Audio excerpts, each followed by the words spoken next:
स्रोतसी पिपृतं सत्यवाचं श्रीगुरुभ्यो नमः।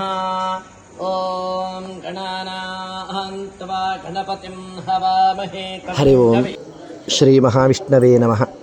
ഭജേ ദേലന്തൊട്ടു ശ്രീ മഹാവിഷ്ണു ക്ഷേത്രത്തിൽ ഈ വർഷത്തിൻ്റെ വിശേഷമായിട്ടുള്ള സേവാ പരിപാടിയായിട്ട് സാമൂഹിക സർപ്പബലി പൂജ, ആശ്ലേഷാബലി സേവ എന്ന് വളരെ വൈഭവത്തോടുകൂടി ഭഗവാന്റെ പാദകമലത്തിൽ സമർപ്പിച്ചു.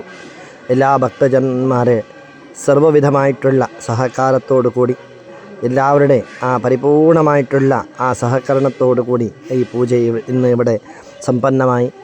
വിശേഷമായിട്ട് ക്ഷേത്ര നിയാമകനായിട്ടുള്ള സപരിവാരാത്മക ശ്രീ മഹാവിഷ്ണു ഭഗവാന്റെ സാന്നിധ്യാഭിവൃദ്ധിക്ക് വേണ്ടിയിട്ടും അങ്ങനെ ഭക്തജനങ്ങൾക്ക് വരുന്നതായ സമസ്തവിധമായിട്ടുള്ള ജ്ഞാതാജ്ഞാതമായിട്ടുള്ള സർപ്പദുരിത പരിഹാരത്തിനു വേണ്ടിയിട്ടും അങ്ങനെ എല്ലാ ഭക്തജനങ്ങളുടെ രാഹുദശാദോഷ തന്നിമിത്തമായിട്ട് വരുന്നതായ എല്ലാ അശാന്തിയോ അനാരോഗ്യങ്ങളോ കാര്യവിഘ്നങ്ങളോ അതെല്ലാം പരിഹാരമായിട്ട് എല്ലാവർക്കും ക്ഷേമാഭിവൃദ്ധി പ്രാപ്തിയാവാൻ വേണ്ടിയിട്ട് അങ്ങനെ സത്സന്തതി ഭാഗ്യപ്രാപ്തിക്ക് വേണ്ടിയിട്ട് ക്ഷേത്രത്തിൽ സാമൂഹികമായി ഇന്നത്തെ ദിവസം സർപ്പബലി, കന്നഡത്തിൽ ആശ്ലേഷാബലി എന്നാണ് പറയുന്നത്.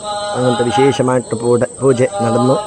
ഭഗവാന്റെ പരിപൂർണമായിട്ടുള്ള അനുഗ്രഹത്തോടുകൂടി ഈ പൂജയുടെ പരിപൂർണമായിട്ടുള്ള ഭഗവത് അനുഗ്രഹം ക്ഷേത്ര സാന്നിധ്യത്തിലും അങ്ങനെ നിങ്ങളുടെ നാട്ടിലേക്കും നിങ്ങളുടെ രാഷ്ട്രത്തിലേക്കും പ്രാപ്തിയായിട്ട് എല്ലാ സൽഭക്ത ബന്ധുക്കൾക്ക് വരുന്നതായ എല്ലാ കഷ്ടങ്ങളും ഭഗവാൻ പരിഹരിച്ചു തന്ന് അങ്ങനെ വിശേഷമായിട്ട് കൃഷി ഭാഗ്യങ്ങൾക്കും അങ്ങനെ ഗോവുകൾക്കും അങ്ങനെ വിശേഷമായിട്ട് എല്ലാ സന്മനസ്സുള്ള സദ്ഭക്തന്മാർക്കും ഭഗവാന്റെ പരിപൂർണമായിട്ട് അനുഗ്രഹത്തോടു കൂടി വിശേഷമായിട്ടുള്ള യോഗ്യതയോടുകൂടി എല്ലാവരെയും ഭക്തിജ്ഞാനത്തോടു കൂടി നടത്താനുള്ള യോഗഭാഗ്യങ്ങളെ ഭഗവാൻ അനുഗ്രഹിക്കട്ടെ എന്ന് നമ്മളെല്ലാവരും സാമൂഹികമായി ഭഗവാന്റെ സന്നിധാനത്തിൽ ഞങ്ങൾ ശിരസാ പ്രണാമം ചെയ്ത് പ്രാർത്ഥന ചെയ്തു.